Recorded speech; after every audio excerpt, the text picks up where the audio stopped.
Halo, Assalamualaikum warahmatullahi wabarakatuh.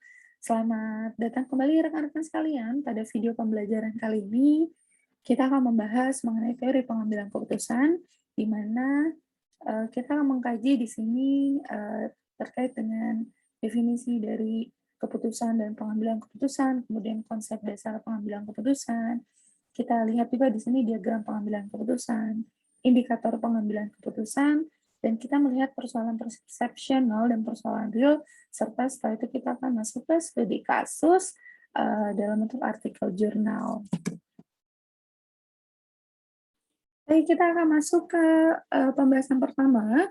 Di sini untuk keputusan, di mana keputusan ini adalah proses penelusuran masalah. Jadi ada proses penelusuran masalah di sini berawal dari latar belakang masalah apa yang ada. Kemudian diidentifikasi masalahnya dan masuk ke kesimpulan dan rekomendasi. Nah, nanti sebuah rekomendasi yang ada kemudian nanti akan dipakai sebagai pedoman dasar dalam pengambilan keputusan.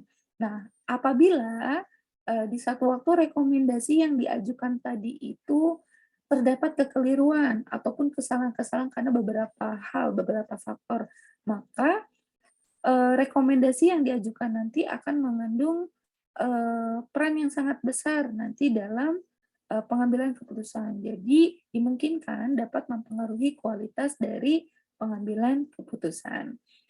Nah, sekarang di pengambilan keputusan itu. Nah, pengambilan keputusan ini adalah proses dasar dalam suatu organisasi di mana seorang manajer membuat keputusan dengan dasar informasi, yaitu melalui komunikasi yang mereka terima melalui struktur organisasi dan pola perilaku, baik itu individu maupun kelompok.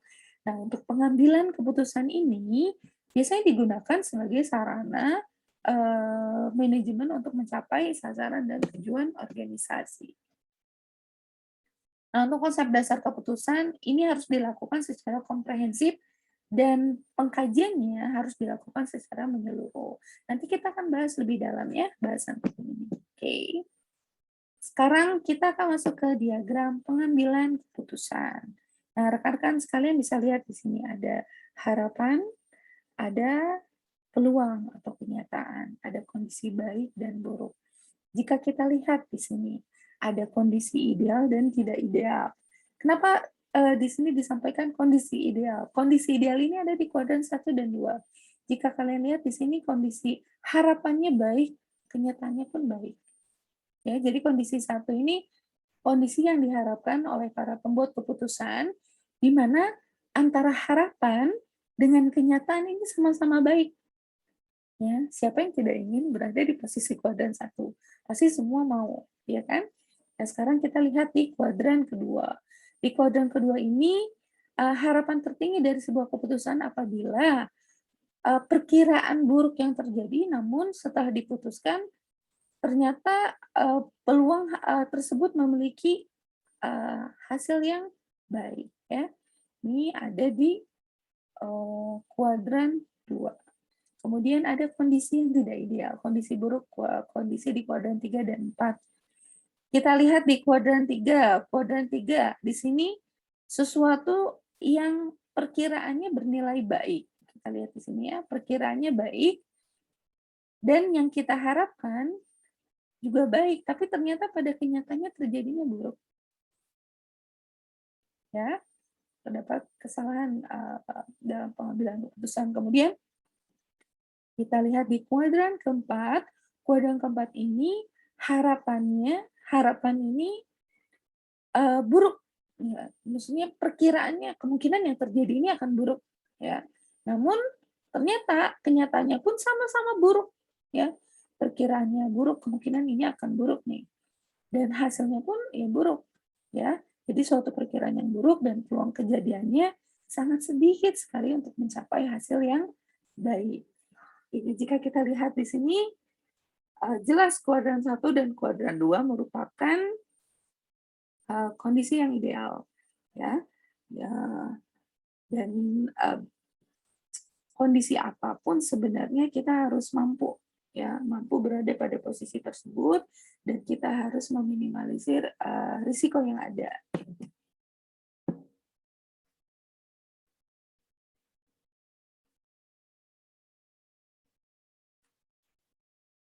Oke, kita lihat di sini ada pembahasan terkait dengan indikator penilaian keputusan. Jadi, suatu pengambilan keputusan ini dikatakan baik apabila memenuhi beberapa indikator tersebut.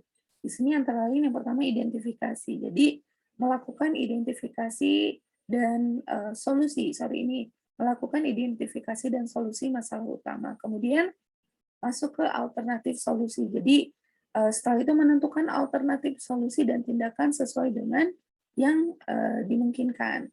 Dan masuk ke metode. Jadi, di sini penggunaan metode, sebagai penentuan masalah dan solusi yang tepat. Jadi sangat, penting sekali metode ini digunakan. Ini nanti masing-masing akan kita bahas di chapter-chapter berikutnya ya.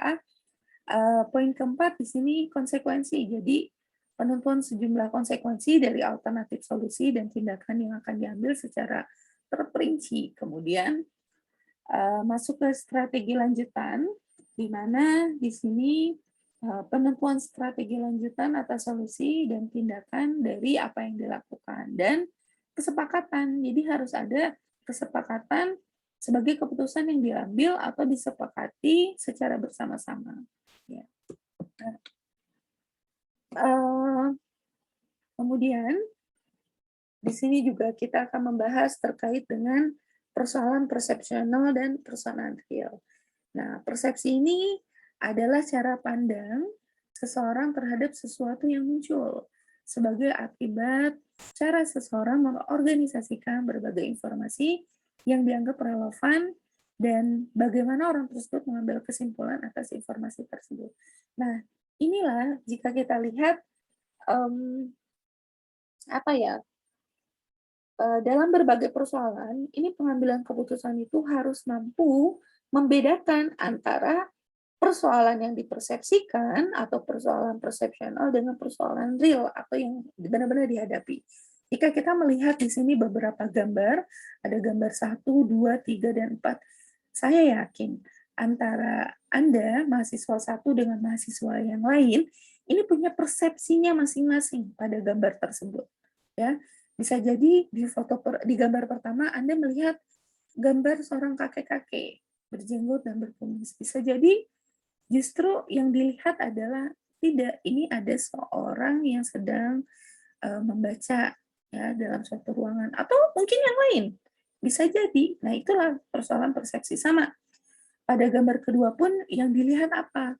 Bisa jadi yang dilihat seorang nenek-nenek atau yang dilihat justru adalah seorang wanita yang sedang melihat ke samping gitu ya. Atau yang lain, bisa jadi. Nah, di gambar yang ketiga, oh saya melihat kakek tua, lukisan kakek tua. Oh tidak, saya melihat di sini ada seseorang yang sedang eh, apa ya, menunggangi kuda. Kemudian ada aliran sungai atau yang lain. Oh tidak, di sini saya melihat ada seseorang yang sedang tidur atau yang lain. Bisa jadi. Nah, dan gambar keempat, apa yang kalian lihat? Antara mahasiswa, antara yang satu dengan yang lain tentunya punya perspektif masing-masing pada gambar tersebut. Di gambar ini saya melihat A, gambar ini saya melihat B, gambar ini saya melihat ada patung. Tidak, bukan, ini gunung. Oh, bukan, atau yang lain. Bisa jadi. Jadi, tadi yang Ibu sampaikan ini adalah tentang persoalan persepsional. Ya, dalam berbagai persoalan. Jadi pengambilan keputusan itu harus membedakan antara persoalan yang dipersepsikan dengan persoalan nyata yang benar-benar dihadapi. Dan dalam pengambilan keputusan, kita harus melihat pada persoalan real. Jadi pada persoalan yang benar-benar dihadapi.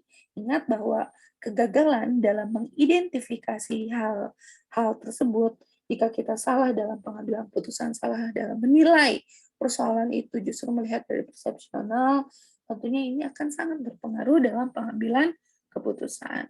Nah, baik rekan-rekan sekalian, mungkin itu yang dapat Ibu sampaikan pada minggu ini. Nanti insya Allah kita akan lanjutkan pembahasan pada minggu berikutnya. Terima kasih untuk hari ini.